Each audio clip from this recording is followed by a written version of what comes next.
Communication, marketing, recrutement. Vos besoins ont des solutions vidéo avec Décideur TV, le studio.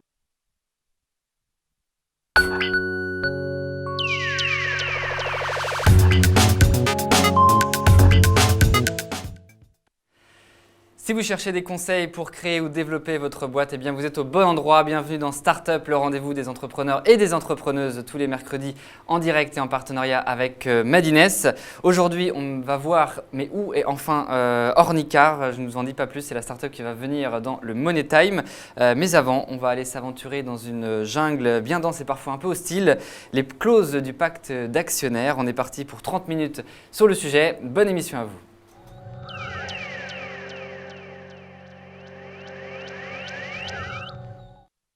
Je vous propose de zoomer aujourd'hui sur cette étape très importante d'une levée de fonds entre la lettre d'intention, la fameuse term sheet et le closing final, la définition du pacte d'actionnaires et les fameuses clauses qui vont avec. Ce n'est pas en effet qu'une simple affaire d'avocat, c'est en effet ce qui va régir la vie commune entre l'entrepreneur et l'investisseur durant toute la durée de l'investissement. On va donc donner aujourd'hui toutes les clés pour bien comprendre et établir le pacte que vous allez signer si tout se passe bien. Et avec nous sur ce plateau pour en parler, Xavier Zetoun, le cofondateur de 1001 Menus. Bonjour Xavier. Bonjour. Alors 1001 Menus, c'est une solution dédiée aux restaurateurs pour augmenter leur visibilité sur Internet.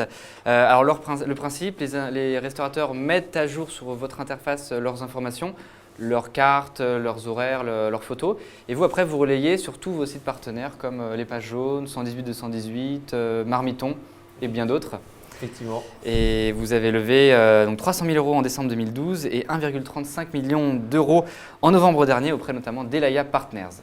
C'est bien ça. Et avec vous sur ce plateau, alors je ne le savais pas, je le découvre avant de préparer cette émission, votre avocat qui est Serge Vatine. Bonjour Serge. Bonjour. Vous êtes donc l'avocat des startups, cofondateur, donc un peu entrepreneur également vous aussi, du cabinet 1134 et vous êtes notamment spécialisé dans les entreprises de nouvelles technologies et notamment des levées de fonds. Vous connaissez particulièrement bien le sujet, ça tombe bien. Donc on va parler aujourd'hui de ces clauses du pacte d'actionnaires. Le thème de notre émission, et si les clauses importaient plus que la valorisation?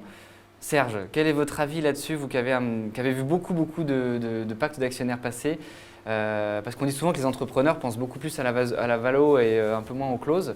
Est-ce que ce n'est pas une erreur ça?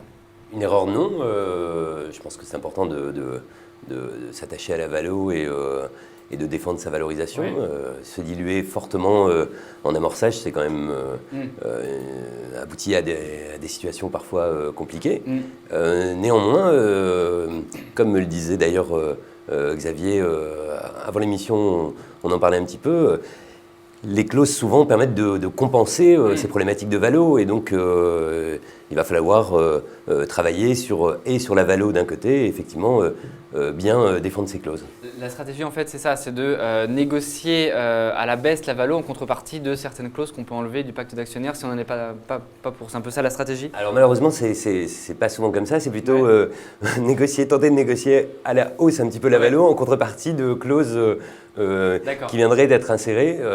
En amorçage, lorsque des investisseurs, des business angels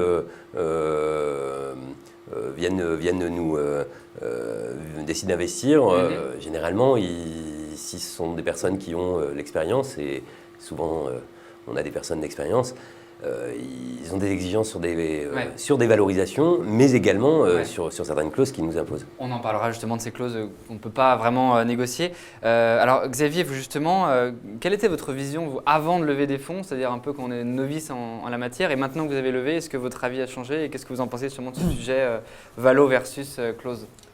Moi, avant d'avoir levé des fonds pour la première fois, je ne savais même pas qu'il y avait d'autres clauses que la valo qui avait réellement un intérêt dans un pacte d'actionnaires, en n'ayant jamais vu de pacte auparavant. Et en fait, beaucoup d'internautes qui nous regardent, je pense. C'est clair que lorsqu'on n'a jamais vu ces clauses qui sont très techniques, avec un langage qu'on ne connaît pas, on ne sait pas ce qu'il y a réellement derrière. Peut-être une anecdote, la première fois que j'ai été confronté à une term sheet, moi j'avais entamé des négociations avec un investisseur investisseurs pour une première levée de fonds. Et donc, assez rapidement, j'ai obtenu une term sheet. Et donc, la première clause de cette term sheet, c'était la valorisation qui était satisfaisante par rapport à ce qu'on attendait. Et donc, en l'occurrence, il s'agissait de Serge.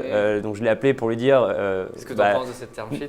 C'était même pas ça. Moi, j'étais convaincu que c'était terminé les négociations. Et donc, je lui ai dit, tout va bien. Donc, on a obtenu la valorisation qu'on attendait. On peut avancer sur la suite.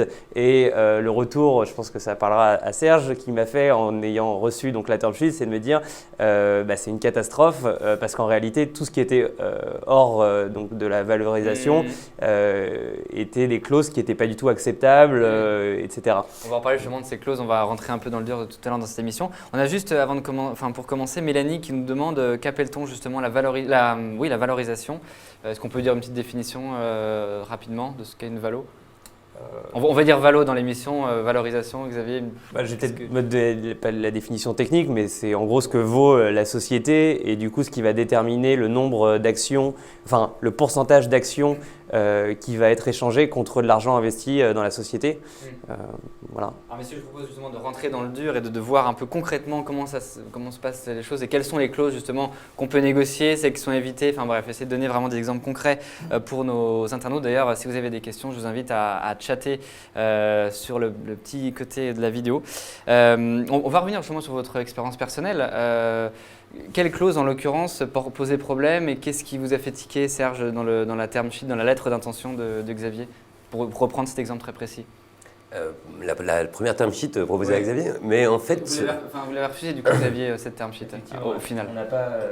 On n'a pas choisi l'investisseur qui nous avait proposé cette term sheet.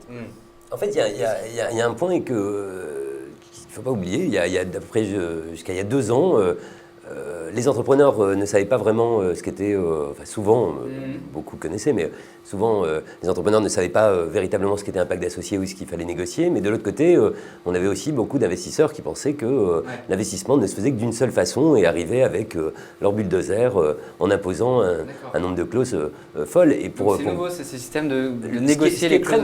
Ce qui est très nouveau, c'est d'abord, il y a une vraie négociation, certainement, ça c'est un peu… c'est assez nouveau. Et puis, les entrepreneurs sont beaucoup mieux formés et beaucoup mieux informés aujourd'hui, donc ils ne signent pas n'importe quoi, et donc se défendent sur la valo et les clauses. Et puis aussi, les investisseurs ont aussi été… je ne sais pas, éduqués ou ont progressé et comprennent que maintenant il y aura 2 tours, 3 tours derrière et que ça ne sert à rien d'aller exiger des conditions tout à fait exorbitantes. Et dans le cas de Xavier, on avait vraiment quelqu'un qui est arrivé qui, à mon avis, n'avait jamais fait d'investissement en amorçage et qui était venu avec son bulldozer nous expliquant qu'il voulait l'intégralité des garanties que pouvait demander un investisseur comme s'il avait investi 1 million, 2 millions d'euros alors qu'il était là sur des bases beaucoup plus réduites. Alors justement, on a Marc qui nous demande quelles sont les clauses pièges. En l'occurrence, Xavier, dans votre cas, quelles étaient les clauses qui posaient problème? Alors je crois que c'était pour la perte du contrôle de la société à terme, c'est ça? Effectivement, il y avait ça. Et ça, c'est quelque chose de très spécifique. Concrètement, ça se traduit par plusieurs clauses, mais notamment le fait de pouvoir évoquer les dirigeants de la société sans réellement de raison. Mais ça, en fait, c'est vraiment spécifique parce que l'investisseur qui nous a proposé cette lettre d'intention, c'était un industriel. Et donc en fait, à partir de là, il faut arriver à dissocier quels sont les différents types d'investisseurs, si c'est des business angels, si c'est des fonds d'investissement ou bien des industriels. Et donc en l'occurrence, dans le cas d'un industriel, les clauses faisaient penser qu'à un moment donné, l'industriel pourrait avoir intérêt à prendre le contrôle de la société et que les dirigeants finalement aient plus leur place, ce qui ne sera pas le cas lorsque c'est un fonds d'investissement, parce que la volonté du fonds d'investissement est simplement de rentrer, sortir à un moment donné, faire une plus-value, mais ne pas du tout s'occuper de la gestion de l'entreprise. Et donc du coup, les risques que nous, on a vécus étaient beaucoup plus importants du fait du type d'investisseur derrière. Les clauses pièges, on revient à la question de Marc. Est-ce qu'il y en a certaines qui sont… Les clauses pièges, il y a 2 axes fondamentaux. Est-ce qu'il y en a certaines qu'à chaque fois que vous voyez un pacte d'action impacté, vous dites ah tiens, celle-là, il faut vraiment essayer de la négocier parce qu'elle n'est pas terrible? Clairement, disons que si en amorçage, pour des petits niveaux d'investissement ou des niveaux raisonnables d'investissement, des investisseurs exigent de nous ou exigent des entrepreneurs qu'ils leur accordent des clauses de liquidation préférentielle, des clauses qui qui sont exorbitants. Les clauses de liquidation font qu'on partagera le prix. En fait, on payera l'investisseur avant de se payer nous-mêmes. Okay. Souvent, l'investisseur va prendre une fois, 2 fois, 3 fois avant de nous laisser prendre cet argent. Mais il faut comprendre qu'au prochain tour, on va en avoir d'autres, des clauses de liquidation préférentielle. Donc, c'est comme un millefeuille, ça s'empile. Et au bout d'un moment, il faut vendre très très cher son entreprise pour espérer récupérer les fruits de ce qu'on a investi ou une part des fruits. Donc ça, ce type de clauses sont totalement normales. Sur la gouvernance, voir l'investisseur en amorçage, je dis bien en amorçage, tenter de prendre la mainmise sur les décisions de la société, paraît totalement aberrante et surtout aberrante, très dangereuse pour l'entrepreneur et aberrante pour le projet, c'est-à-dire que le projet ne peut vivre que par l'entrepreneur. Ouais. Et donc, le fait de vouloir co-décider à outrance alors qu'on investit finalement très raisonnablement est un problème. C'est plus une marque de défiance en réalité de la part de l'investisseur qu'autre chose. C'est je n'ai pas confiance en toi, je veux voir comment tu utilises mon argent et je décide avec toi. On nous pose la question, est-ce qu'on peut négocier les clauses ? On a vu que oui. Est-ce que c'est difficile de négocier les clauses ? Comment ça s'est fait dans votre cas en l'occurrence ? Non, en fait, du moment qu'il y a une justification qui est réelle derrière, c'est pas simplement pour l'envie de négocier par plaisir, mais derrière on a des vraies raisons parce qu'on arrive à justifier qu'effectivement, par exemple dans le cas de la gouvernance, on va avoir une potentielle démotivation des personnes à la tête de la société si réellement on risque à tout moment, je sais pas, de pas pouvoir prendre telle ou telle décision sans consulter l'investisseur, etc. Donc du moment qu'il y a à chaque fois une justification, d'où l'intérêt d'être aidé aussi d'une part sur la compréhension des clauses et puis sur la manière de formuler aussi la négo. S'y prendre tout seul lorsqu'on ne l'a jamais fait, je pense que c'est quelque chose de très risqué. Il vaut mieux avoir un conseil. Il y a Laura qui nous demande est-ce que l'avocat est l'intermédiaire entre le financier et l'entrepreneur nécessaire ? Enfin, la question ne se posait pas pour vous, ça, c'est sûr qu'il fallait prendre un avocat. Oui, mais en fait, ce n'est pas réellement l'intermédiaire parce que je ne sais pas comment ça se passe sur toutes les levées de fonds, parce que moi je peux donner que mon expérience, mais en l'occurrence, l'avocat est plus derrière l'entrepreneur, mais pas entre l'entrepreneur et l'investisseur. Et donc, il y a une consultation qui se fait au fil des négociations, mais les négociations, elles sont faites par, en tout cas, c'est moi qui ai réalisé toutes les négociations avec les investisseurs, sans que Serge soit en direct en contact avec l'investisseur. Après, lorsqu'il y a un leveur de fonds, je pense que ça se passe différemment, ou peut-être qu'il y a certains avocats qui participent aux négociations. Quand on négocie avec justement, en l'occurrence, c'était Elaya Partners dans le deuxième tour de table que vous avez effectué, les négociations, comment ça se fait ? Ça se fait avec Serge, Elaya et vous négociez, enfin vous dites tiens ça on aimerait bien revenir dessus. Comment ça se passe très clairement pour des gens qui ne savent vraiment pas comment ça se passe ? Généralement quand il s'agit d'un fonds d'investissement, c'est eux qui proposent une lettre d'intention, donc une term sheet avec des clauses qui prévoient ce qui va être mis dans le pacte d'actionnaires par la suite. Et donc moi mon réflexe à chaque fois c'était d'envoyer ces documents-là à notre avocat qui lui me faisait un retour, me disait ça c'est quelque chose de tout à fait acceptable, ça c'est quelque chose sur lequel il faut qu'on discute, etc. Moi, j'essayais d'avoir une justification très claire de la part de Serge pour pouvoir derrière la retranscrire. Et donc, c'est comme ça que les allers-retours se faisaient à chaque fois. Et est-ce que ça se traduisait par des modifications de la valorisation en conséquence ? Alors la valorisation, ça peut être une clause, bien sûr, une des principales qui peut faire l'objet de négociations, mais je pense que ces discussions-là, elles vont assez rapidement parce qu'il n'y a pas de point réellement technique, c'est vraiment s'entendre sur un prix, un chiffre. Après, il peut y avoir des discussions beaucoup plus techniques sur les termes de chaque clause et ce que ça implique derrière dans la gestion dans le quotidien. Un internaute nous pose la question, le programme Kima 15 fait notamment grincer certains entrepreneurs vis-à-vis de certaines clauses. Que pensez-vous de ce programme ? Alors, je ne sais pas si vous connaissez Serge en l'occurrence, est-ce que vous avez déjà eu affaire à ce programme Kima 15, le fonds notamment de Xavier Niel et Jérémy Bérébi ? Pas avec le programme Kima 15, mais avec Kima évidemment. Kima est un des gros investisseurs plutôt des investisseurs qui fait le plus d'opérations sur la place de Paris. Effectivement, je ne sais que dire si ce n'est que la term sheet proposée par Kima aujourd'hui est une term sheet très exigeante, peu souple. Pour l'entrepreneur ? Oui, bien sûr, pour l'entrepreneur, peu souple. Et je pense que la crainte se voir bypasser ou de ce qui se passerait au deuxième tour. Et on a eu l'expérience il n'y a pas très longtemps Kima en fait veut être un acteur et bien que participant très vite en amorçage ou en seed, cherche à faire en sorte de ne pas être écarté lors des prochains tours. Donc à une term sheet, je confirme, assez complexe. Pour peut-être donner un peu plus le côté entrepreneur. Non, moi je ne commenterai pas parce que je ne connais pas bien ces clauses et je ne connais pas ce que fait Kima 15, même si on a Kima au capital, mais en dehors de ce programme-là. Simplement, je pense que l'avantage de Kima par rapport à d'autres fonds, c'est la rapidité d'action et la simplicité. Voilà. Et du coup, ça forcément, ça oblige à industrialiser d'une certaine manière les discussions avec les entrepreneurs et donc il y a moins de souplesse. Voilà. Mais comme la denrée la plus rare d'un entrepreneur, c'est le temps et encore plus parfois quand on est en période de levée de fonds, forcément, parfois on peut être prêt à accepter des choses en contrepartie de ne pas passer 6 mois et passer uniquement 48 heures à négocier. Voilà. Est-ce qu'il faut privilégier le capital social au droit de vote? Parce que c'est deux choses qui sont assez différentes finalement. Les parts de la société ou les parts de l'administration. Enfin, comment ça se passe, Serge? Vous me dites non? Enfin, non, vous hochez la tête. Non, je hoche la tête parce que la réalité est que, en tout cas sur la place de Paris, aujourd'hui on ne distingue plus la détention et les droits de vote. Ouais. C'est très simple et c'est d'ailleurs pour ça que les levées marchent beaucoup mieux. Les avocats ne sont plus en première ligne, les avocats sont certainement en sorte de back-office et donnent la stratégie.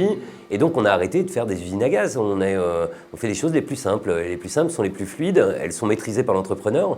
Et c'est ce qui a d'ailleurs amené les investisseurs à faire preuve de beaucoup plus de souplesse, puisqu'ils ont face à eux des gens qui négocient, qui ne sont plus des avocats, donc qui sont des entrepreneurs, qui sont crédibles.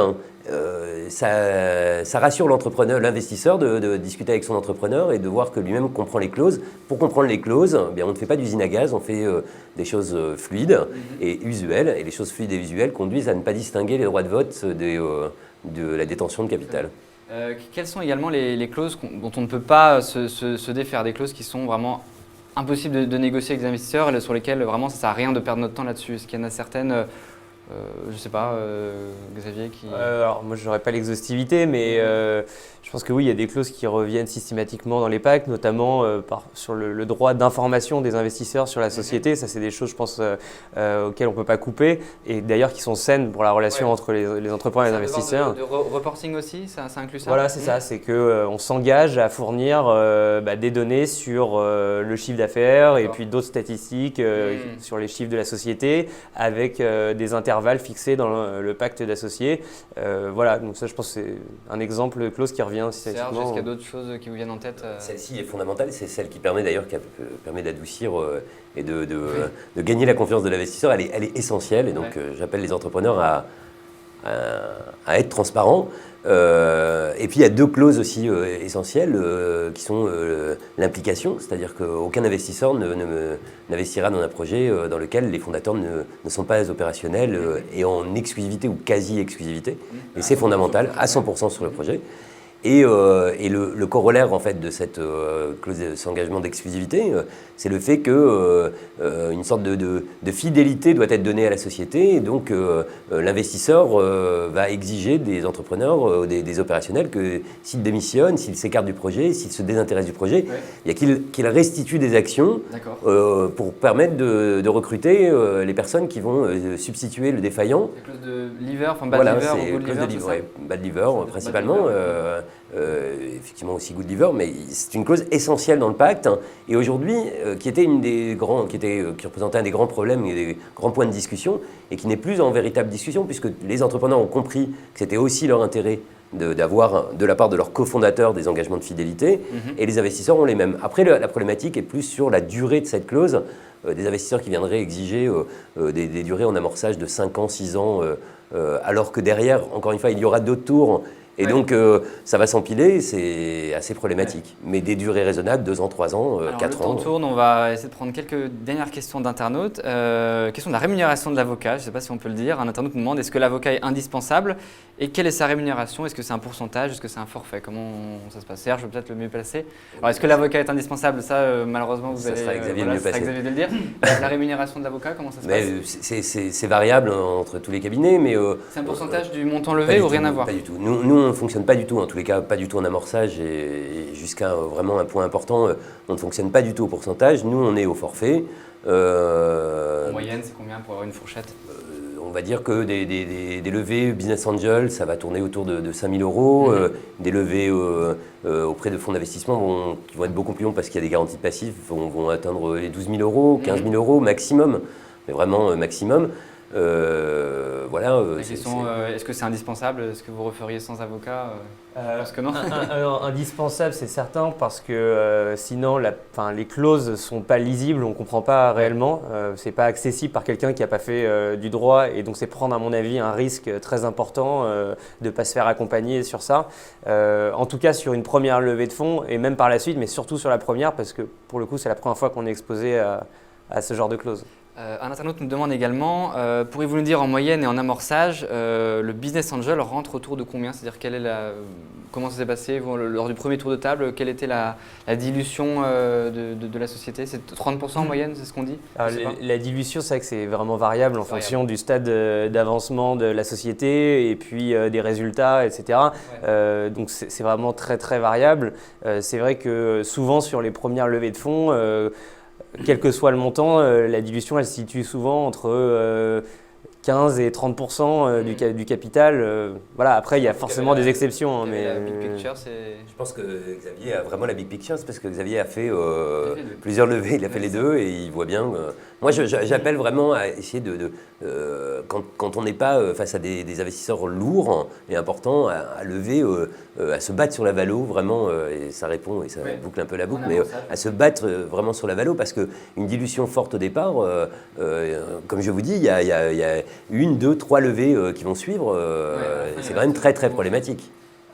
Après, simplement sur la valo, pour revenir sur la question initiale qui était de savoir si c'était la clause finalement la plus importante, je pense qu'elle peut être aussi la valorisation largement compensée par d'autres clauses, ce qui veut dire que trop négocier une valorisation peut faire rentrer des clauses qui disent par exemple que sur le tour d'après, si jamais on lève sur une valorisation inférieure à celle du tour précédent, finalement les investisseurs du premier tour qui ont accepté la valo qui était trop haute vont moins se diluer sur le tour suivant que les entrepreneurs.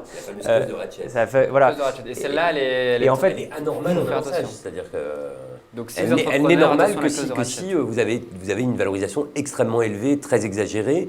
Il est évident que tout investisseur va demander un ratchet pour bénéficier d'un réajustement dans l'hypothèse où ça se passe mal. On peut la faire sauter ou pas? Logiquement, en amorçage pur, avant les fonds d'investissement, même les fonds d'amorçage, oui, il y a moyen d'éviter le ratchet, logiquement. Alors, Amine, dernière question, après on passe au Money Time. À la création, doit-on laisser une minorité de blocage aux investisseurs pour une somme de 20 000 € apportée par exemple? Certainement pas. 20 000 € apportés, mais absolument pas. Je ne sais pas quoi dire, si ce n'est non. Donc, absolument pas. Les 33% de minorité de blocage. Merci en tout cas Xavier, merci Serge d'avoir répondu à toutes nos questions d'internautes. J'espère que vous en savez un peu plus maintenant sur les clauses du pacte d'actionnaire. On peut en parler pendant des journées entières. On passe maintenant à la rubrique Money Time avec la startup Ornicar.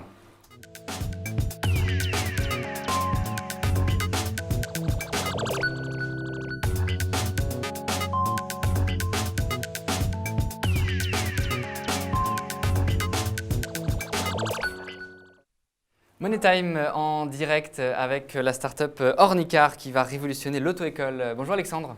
Bonjour Kevin.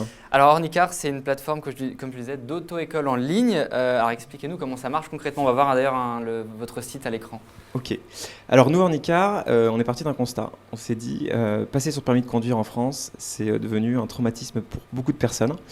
Et donc on s'est dit, qu'est-ce qu'on peut faire pour améliorer ça ?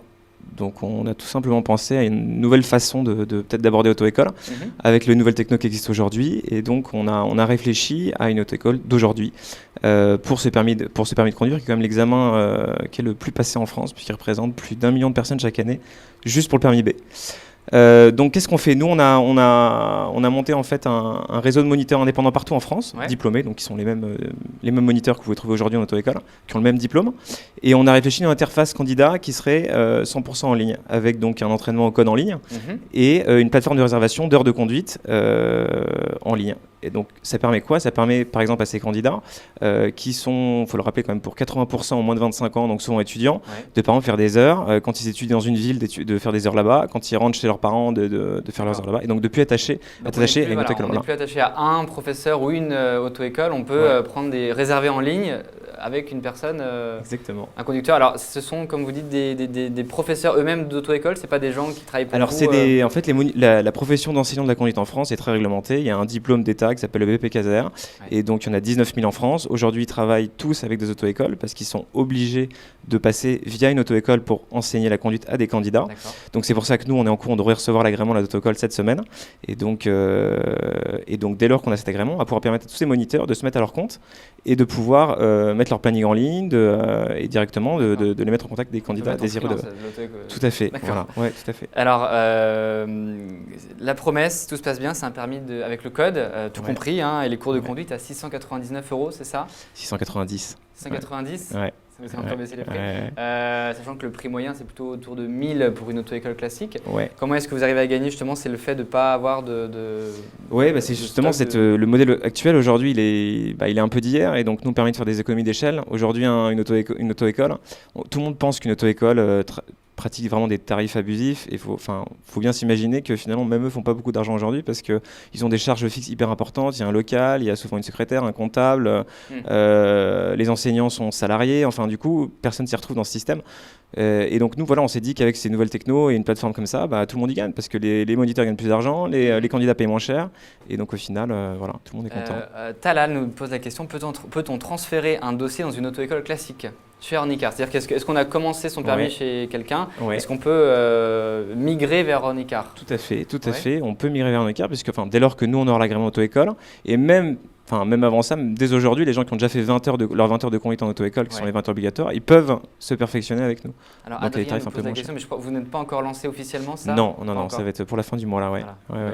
Est-ce que le taux de réussite est plus important? On le saura, vous reviendrez nous en parler d'ici quelques temps. Qu'est-ce que vous en pensez, Serge Xavier, l'auto-école nouvelle génération? J'adhère absolument, je trouve l'idée vraiment top.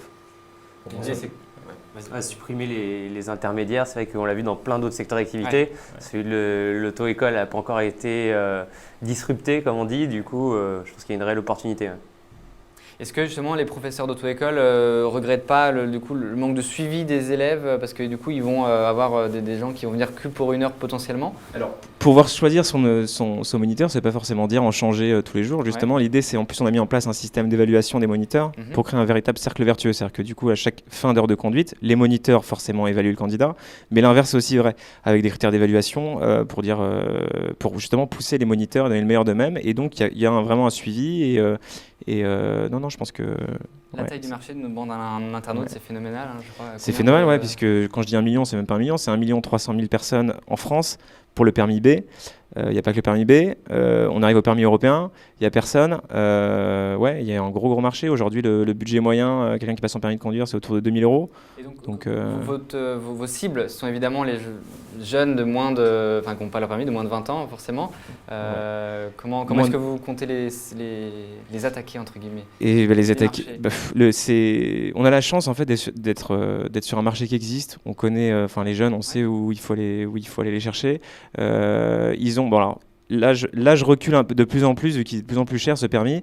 C'est vrai qu'aujourd'hui, les gens ont 80% en moins de 25 ans, et c'est notre cœur de cible. Et donc, aller les chercher, c'est les universités, les écoles, c'est assez ciblé. C'est bosser aussi avec les comités d'entreprise des entreprises auprès des parents, puisque souvent ceux qui payent le permis de conduire pour les petits vénards sont les parents. Donc, Amine nous pose la question, peut-on avoir son permis avec Ornicar pour 690 €? La réponse est oui. Oui. Après, il faut réussir l'examen. C'est comme toujours, l'examen est le même pour toute auto-école. Donc, tout à fait. Alors, un dernier petit mot également. Vous avez été lauréat du concours 101 projets avec Marc Simoncini, Xavier Niel et Jacques-Antoine Grandjean notamment.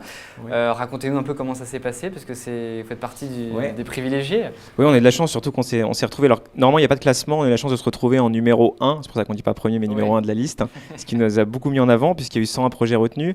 L'idée, donc, c'était effectivement, il y a eu plusieurs milliers de dossiers, je crois effectivement qu'on déposait leur dossier.